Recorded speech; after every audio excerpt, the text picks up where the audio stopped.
So when Catherine and I were talking about the issue of LIP sustainability from an IRCC perspective, there are three things that really stood out for us. The first one is the way that IRCC funds recipients, including LIPs. So currently we administer funding through contribution agreements that last 3 years, and we're looking at some changes here, so I'll talk a little bit about that. I'll also cover the issue of leveraging funds by showing you how this funding has been reported in the annual performance reports for community partnerships, the APR CPs that I'm sure you love filling out every year. And by giving you also some examples of funding sources that have come up. And I'll end with talking about the place of LIPs in the settlement program. So we're going to start on a little bureaucratic note. By contextualizing this discourse on sustainability by mentioning one particular development in Canada's immigration policy that's really a substantial piece of this puzzle. So in 2017, the government announced the MultiYear immigration levels plan for 2018 all the way through 2020. And this marks an important change to how Canada manages migration with a gradual increase of permanent residents over 3 years. So I'm sure you're all aware of that. What the multi-year levels planning is really enabling the department to do is to better forecast future settlement program client volumes and hence spending. It is allowing us to issue multi-year funding allocations, including notional budgets for up to 2 fiscal years. And in fact, the letters for allocations, they went out to provinces at the end of last week. Now, what is the impact on your organization? Well, the levels plan kind of trickles down by allowing for better planning forecasts at your level. So it gives service-providing organizations longer-term, predictable funding. And this is really why IRCC is planning to move to 5-year contribution agreements from 3-year long ones for the majority of the settlement program services. We're also looking at grants. For some services, particularly the indirect, like LIPs, and the advantage of grants is the reduced reporting burden. So we're actively pursuing these two options. There's still works in progress. So as more information becomes available over the coming months, we'll be sure to share that with you and how this will impact your work. I only have 2 slides, so don't worry. So we're going to talk about funding a little bit. So we've heard this morning that funding is a concern. We know that funding is a continuing challenge for LIPs because IRCC does not support the implementation of action plans. So I'd like to share some of the information we've collected through APR CPs on the types and the amounts of funding that LIPs are able to raise. So all the numbers on this slide, they're taking 2015 to 2016 fiscal as the year of study, and the percent in the graphs, they represent the percentage of LIPs that submitted APR CP to us for that year. So it's not the total number of LIPs that was active in that year. So for 2015 to 16, our total number of APR CPs is 60. So the caveat with this data, of course, is that A, it's self-reported. And also because of the way that the APR CPs are structured, the way that the template is set up, we are not necessarily able to drill down to the level of detail that we would like, and I'll talk about that in a little bit.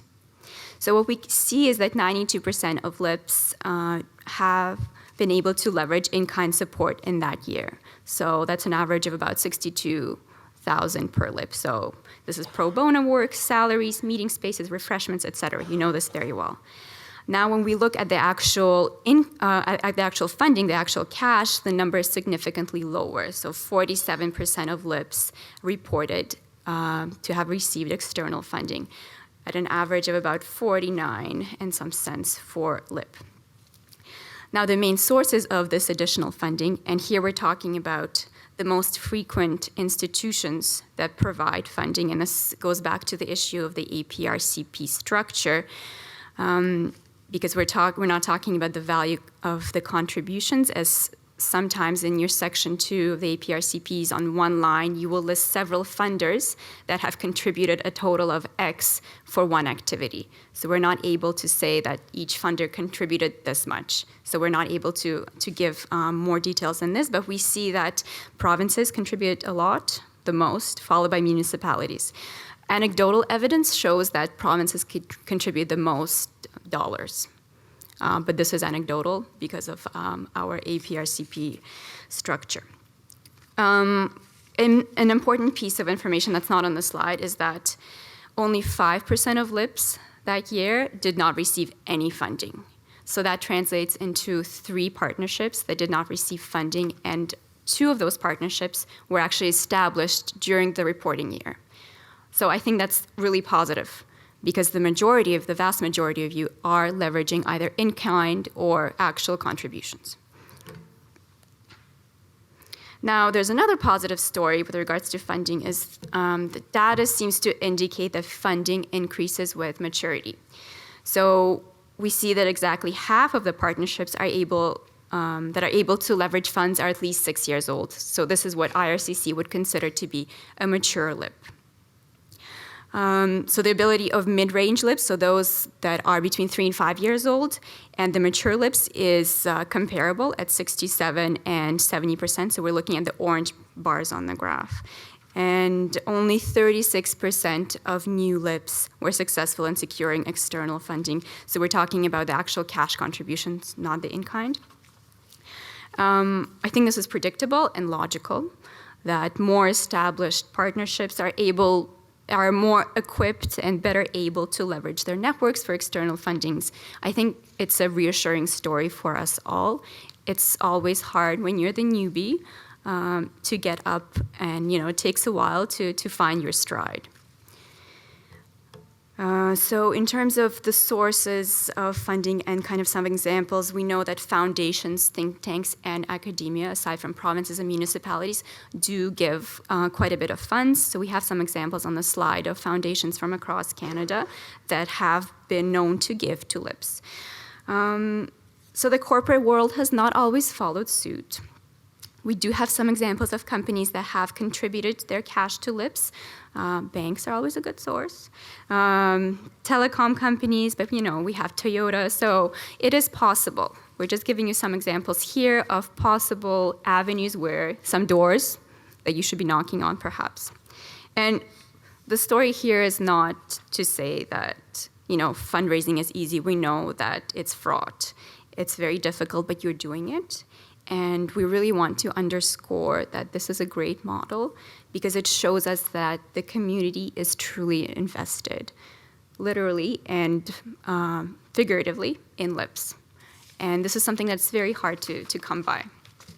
And coming from an international development perspective, you always strive to have the sustainability of a project. So it's amazing to actually see you guys 10 years on, 77 of you here today. It's a very encouraging story. Now, on to the last bit of my talk about the place of LIPs in the settlement program. So some of you have shared with us that there's still this perception that LIPs are a pilot. And from what we've heard, this can affect your ability to build and maintain partnership councils, raise money, implement activities, etc. So it's true that LIPs were introduced in 2008 as a pilot initiative in Ontario. But LIPs have experienced success with their approaches to community-based integration, and the department recognizes this in several ways. So first of all, LIPs have expanded. There are now 77 of you, as we mentioned, and there's potential for this number to grow over the coming years. LIPs have had really strong evaluation results. So the settlement program evaluation experts sitting right here will tell you that the findings overall were extremely positive, that LIPs are working well, and they're successful at achieving several key outcomes, like meeting the needs of service coordination, information sharing, research on community needs, strategic community planning, etc. So all this to say that LIPs have been in existence for 10 years, and IRCC does not consider LIPs to be a pilot. So we intend to continue to support LIPs as a permanent part of the settlement program.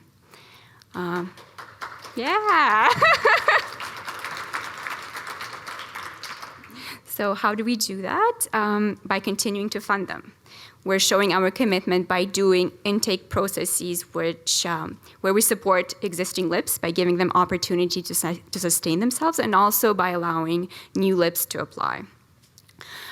We have just finished doing cross-country consultations for the upcoming national call for proposals, and some of you have participated in those. Some of you have participated in the National Settlement Council Plus meeting in June, as well as regional roundtable meetings. And actually, many LIPs in this room played a big part in organizing those roundtables, so thank you. What really came through at those consultations, and it came through very loudly and very clearly, is the need for community-led integration initiatives.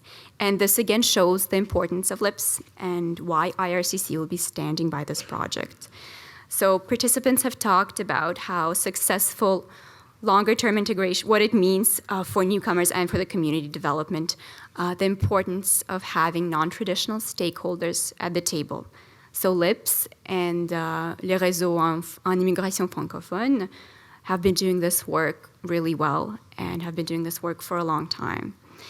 So whether it is responding to local emerging needs, such as the resettlement of Syrian refugees, being involved in organizing multi-sector meetings, helping us distribute the online survey to your stakeholders and members of your councils, that many of you have done a great job there. The survey actually closed Tuesday morning, and we had a 38% response rate, which for an online survey is extremely high. And I think the success stories here is, again, LIPS engagement and activism. So LIPS have shown us time and time again they're nimble, that they have the knowledge and the partnerships to play a key role in community-based development and engagement. And I just want to take this moment to say thank you for the work that you do. Oh, that's it.